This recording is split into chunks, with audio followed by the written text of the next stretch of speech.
सभी को नमस्कार जोहार। देखिए, आप लोगों को पता होगा कि त्रिदिवसीय आंदोलन हम लोगों का तो पूरा हो चुका।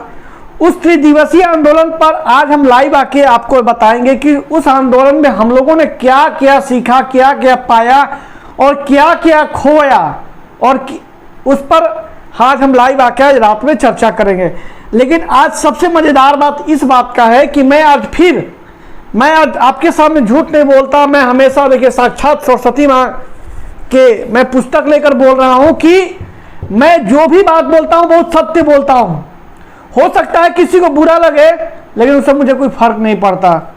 लेकिन मैं आपको आज फिर बता दूं कि आज मैं फिर माननीय मंत्री आलमगीर आलम से बात किया, सुदीप सोनू जी से बात किया, और दीपिका पांडे जो महागामा के विधायक हैं, मैं फिर उनको बात किया और फिर उनको हम अपना चेतावनी दी कि अगर आप नियोजन नीति में संशोधन नहीं करिएगा तो हम लोग हो सकता है कि ये छोटा रूप था आंदोलन का, इस रूप से भी कोई बड़ा आंदोलन मिलेगा। उससे पहले मैं बता दूं कि आलमगीर आलम साहब क्या बोले। मैं बोला कि सर, इतनी बड़ी आंदोलन होने के बाद भी आपके मुख से एक शब्द, चाहे आपके मुख्यमंत्री हो चाहे मंत्रिमंडल हो, इस विषय पर एक भी आप कभी प्रेस कॉन्फ्रेंस करके चाहे छात्रों से वार्ता करने के लिए आप तैयार नहीं होते हैं। मैं बोला कि सर 60-40 पता है कि क्या नुकसान है छात्रों का, क्योंकि सर आप तो कंपटीशन नहीं देते हैं तो आपको तो नहीं पता होगा, लेकिन वो बताएं कि जो ये 60-40 का जो तुम लोग चर्चा कर रहे हो ये बिल्कुल गलत है। तो बोले सर आप प्रेस कॉन्फ्रेंस करके बताइए कि आप जो नियोजन नीति बनाए हैं वो 60-40 नहीं है।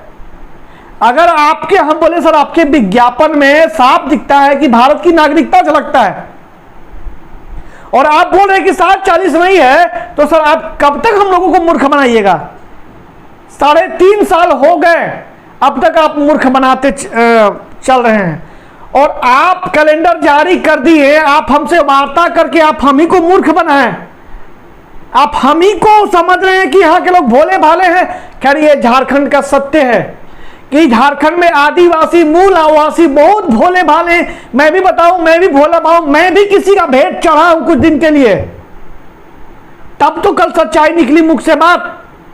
उसके बाद बता दूं कि अब हम लोग भोले भाले बन के नहीं रहेंगे। अब हम चलिए इस पर चर्चा करते हैं कि माननीय मंत्री जी जो आलमगीर आलम साहब बोला कि हमने अभी पेड़ रोपा है, उसमें जो फूल आएंगे, सुगंध जब आपको पता चलेगा तब पता चलेगा कि 60-40 नहीं है बल्कि 100, अरे झारखंडियों को ज्यादा से ज्यादा नौकरी मिल रही है। बोले सर ये तो आप मूर्ख बनाने का प्रयास मत करिए, सीधा सीधी बात करिए कि आप संशोधन करिएगा कि नहीं। बोले कि हम संशोधन क्या करें भाई, जब ऑलरेडी संशोधित कर चुके हैं। लेकिन सर आप लोग तो कोई संशोधित नहीं किए, आप लोग तो वही 2016 की पूर्व नीति जो रघुवर दास की थी आप वही उठा के लाके पटक दिए। तो बोल रहे हैं कि नहीं इसमें हम लोग, अरे भैया तो आप जब संशोधित किए तो प्रेस कॉन्फ्रेंस करना चाहिए ना। उनके मुंह चुप हो गए और वो फोन कट कर दिए। तब मैं दीपिका पांडे को लगाया, तो दीपिका पांडे जी बहुत प्यार से बोलते हैं, हाँ बेटा बोलो क्या समस्या है। बोले कि माता जी समस्या ही समस्या है, आपको समझना चाहिए कि हम लोग इतना आंदोलन कर रहे हैं, हम लोग पे प्रशासन के द्वारा सर फोड़ा जा रहा है, मार के पीटा जा रहा है, गिरफ्तार किया जा रहा है, और बोले समस्या ही नहीं है। झारखंड में बाहरियों को रोकने के लिए हम लोग जो दिन रात परिश्रम कर रहे हैं, मेहनत कर रहे हैं। तो बोले कि बेटा अभी हम अपने क्षेत्र में इस विषय पर बात नहीं करेंगे, हम रांची फोन कर लीजिए। चलिए मैं सुदीप सोनू जी को फिर फोन लगाया कि हो सकता है उनके मुख से बात निकले, क्योंकि सुदीप सोनू जी यही सुदीप सोनू है जो जेपीएससी को लेकर सदन में चिल्ला रहे थे कि ये बाहरी है, ये इनके पास कोई डोमिसाइल नहीं है, ये लोग बाहरी है इसीलिए हम लोगों का विरोध कर रहे हैं, इनके पेट में दर्द हो रहा है। यही हमारे सदन में जाके चिल्ला रहे थे, अब पूरा क्रूएल टाइप से बोल रहे थे, और हम लोगों को आंदोलन में बता रहे हैं अगर जिंदगी में सबसे कोई बुरा दिन देखा है तो हेमंत सोरेन के कार्यकाल में, ठीक है। और इनके कार्यकाल में इतने बुरे दिन देखने पड़ रहे कि इतने आंदोलन के बाद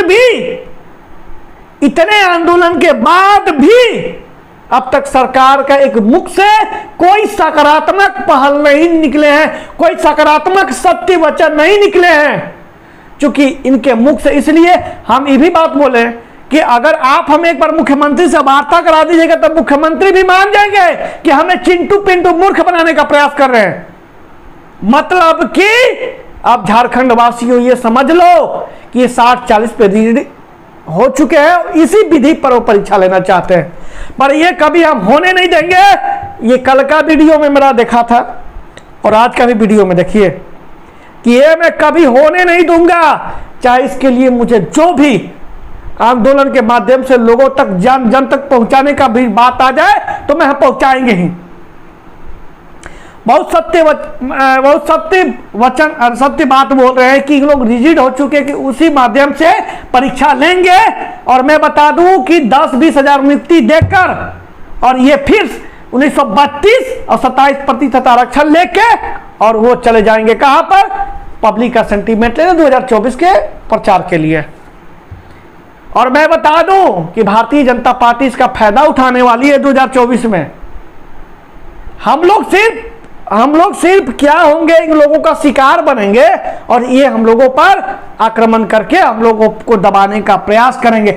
मैं कुछ दिन पहले वीडियो में बहुत सत्य वचन बोला था कि देखना कि ये जो बन्ना गुप्ता है ये रघुबर दास के कार्य बात पर चल रहे थे, तभी ये मुख्यमंत्री नियोजन नीति डर से नहीं बना रहा था। ये सत्य वचन है, ये सत्य बात है कि बन्ना गुप्ता जी, हालांकि ऊपर वाला देखता है तो समय में ही भंडा फूट गया। हमको लगता है कि सभी जो ये आदिवासी मूलवासी भोले भाले लोग को जो बदनाम करेगा, जो परेशान करेगा, वो गर्त में जाएगा, वो गर्त में जाएगा। इसीलिए मैं आप लोग से विनती करता हूं कि अगले आंदोलन की रूपरेखा हम लोग बहुत जल्द तय करेंगे। और 40% क्या लगता है भाइयों, 40% में बाहरी जब आक्रमण करेंगे ना, जब सिस्टम पर हावी होंगे ना, तो हमारा राज्य गुलाम हो जाएगा, गुलाम हो जाएगा। बस आप लोग से विनती है कि आप लोग समय रहते जग जाइए, समय रहते जग जाइए। साला कमेंट में लिखता है कुछ बिहारियों है ना, जो कमेंट में लिख के हम लोगों को सोचते हैं कि तेरा कमेंट से हम डर जाएंगे क्या है? ये सरकार के बैठी IT सेल के लोग जो कमेंट करते हैं, क्या हमको उसे डर लगता है क्या? डर लगता है मालिक अपना सम्मान बेचने में। मैं तो अपना सम्मान नहीं बेच रहा हूं। और एक चीज और, कुछ लोग अपना बिजनेस को बढ़ावा देने के लिए झारखंडी मूल भावनाओं को ठेस पहुंचाकर आगे बढ़ना चाहते हैं, ये भी बिल्कुल गलत है, इसका भी मैं विरोध करूंगा। इसलिए मेरा विनती है कि ये मंत्रिमंडल को जवाब देने के लिए एक बार फिर से बहुत जल्द हम लोग तैयार हो रहे हैं और आप लोग भी तैयार हो जाइए, क्योंकि अब कम समय है। ये समय रहते नहीं सुधरे तो हम लोग इनको सुधारेंगे, हम लोग इनको परेशान करेंगे कि आप मेरे राज्य के मुख्यमंत्री मुखिया हैं तो आप मेरे राज्य हित में क्यों नहीं विचार करते हैं? इसका कारण क्या है कि आप चिंटू पिंटू और बन्ना गुप्ता जैसे लोगों को बात सुनकर अब सरकार बचाने के लिए हम लोग का जीवन बर्बाद करिएगा? समय किसी का नहीं है झारखंड वासियों, ये समय किसी का नहीं है। समय बहुत मूल्यवान होता है और समय का जो भुक्तभोगी हम भुक्तभोगी हो चुके हैं।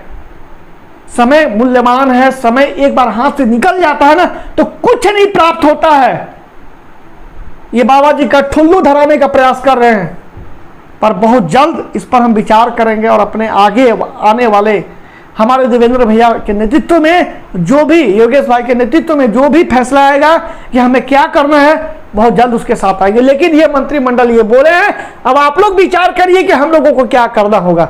और जो कमेंट लिखते हैं ना उसको तगड़ा रिप्लाई दीजिए, ताकि उसका रूह कांप उठे और सोचे कि अब झारखंडी जाग चुके हैं, अब तेरा बाप का नहीं झारखंड है कि तुम किसी भी व्यक्ति को, झारखंडियों को सता सकते हो या परेशान कर सकते हो।